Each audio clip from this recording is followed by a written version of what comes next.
Oh, maybe I should have waited a few minutes for this to load. Whatever, though. Oh, yeah, I'm definitely gonna have to wait a little bit. It looks like maybe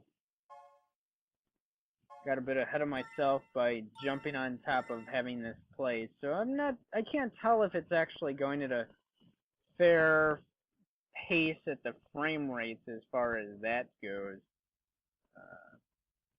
So I might have to give it another few moments. I wasn't really paying attention when I hit uh, record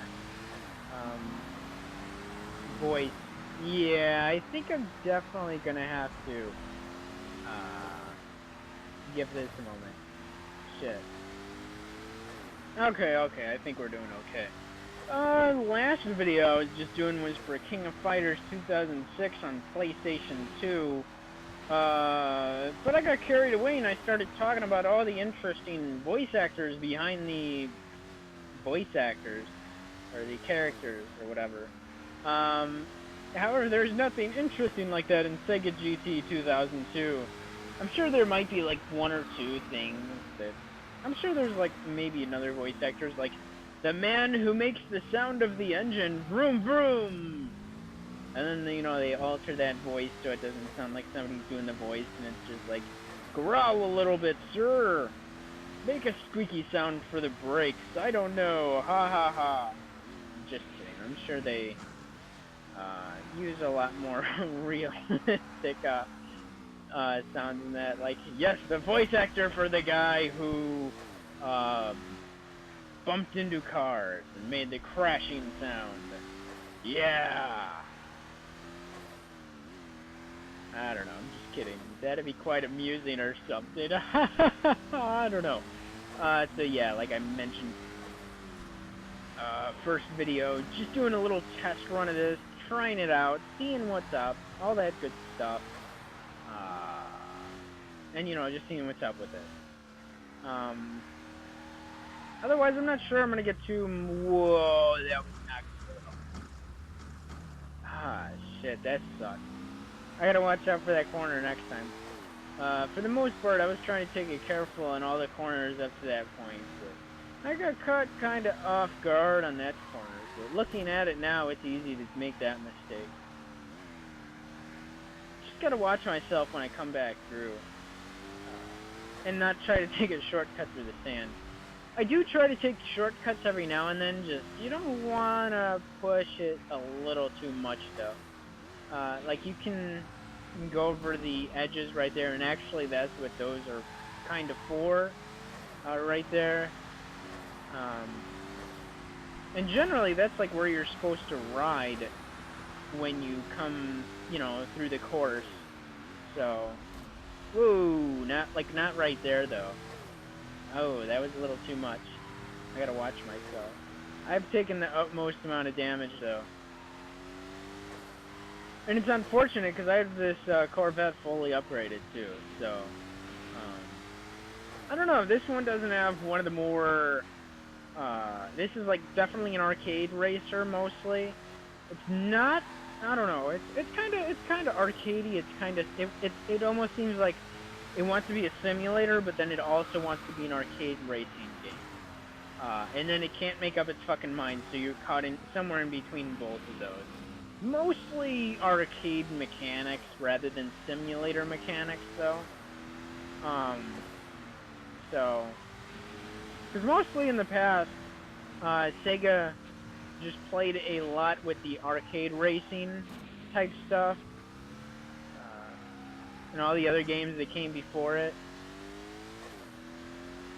I think this was pretty much like their first entry on the not the Sega, but the Xbox. So, unfortunate that the Dreamcast got killed off. I wouldn't have been surprised if they took this. Well, actually, I don't know. Was this released on the Dreamcast and then re-released on the Xbox? I'm not exactly certain, but I'm going to look that up right now, since I'm doing this, post-commentary. It looks like it's only on the Xbox, though. I wouldn't be surprised if they've initially developed this for Dreamcast, canceled that when it died and then put it on the Xbox, but it doesn't seem like I'm looking up anything about that. Sequel to WoW's Entertainment's racing game Sega GT. And it was released as a competitor to Gran Turismo 3. The game was yep, I was right. It was originally intended to be released for the Dreamcast, but when the Dreamcast was discontinued in 2001, the game was reprogrammed for the Xbox. Following its initial release as a retail game, it was given away on a disc with Jet Set Radio Future in especially marked Xbox console packages. Sega released Sega GT Online for the following year with extra cars and an online facility to be used with Xbox Live. Well, that is kind of unfortunate, because I would love to get into the whole Xbox Live stuff, because it would be, like, so awesome. However, I wasn't, maybe I was kind of aware that it came with an Xbox console, because my Xbox, when I got it, it came with, Tetris and some Star Wars game. And I actually still have that because nobody wants that shit. I rather would have had this one. I think I would have had more fun with this one. The Sega GT and Jet Set Radio Future. You know, I never looked it up around here. Oh, it is a sequel to the original Jet Set Radio. So, let me see.